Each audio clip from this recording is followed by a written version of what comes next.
नमस्कार मित्रांनो, पुन्हा एकदा तुमचं सर्वांचं स्वागत आहे माझ्या यूट्यूब चॅनलवरती. आपल्याकडे आहे आज विवो V40 आणि आज आपण बघणार आहोत की ॲट अ टाईम आपण 3 ॲप्लिकेशन्स कसे काय यूज करू शकतो यामध्ये. तर आपण सिम्पली ओपन करूयात प्ले स्टोअर. तर याला आपण स्वाईप अप विथ 3 फिंगर्स करायचं आहे तुम्हाला. नंतर आपण सेकंड ॲप्लिकेशन ओपन करूयात कॅल्क्युलेटर.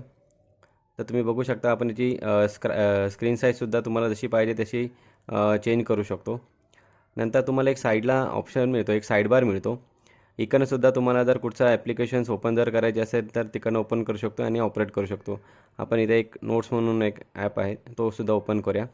इकडनं त्याची तुम्ही विंडो साईज कमी किंवा जास्तसुद्धा करू शकता. मिनिमाइज करू शकता, मॅक्सिमाइज करू शकता आणि इकडनं तुम्ही क्लोज पण करू शकता. अशा प्रकारे आपण ॲट अ टाईम 2 किंवा 3 ॲप्लिकेशन्स सेम टाईम यूज करू शकतो.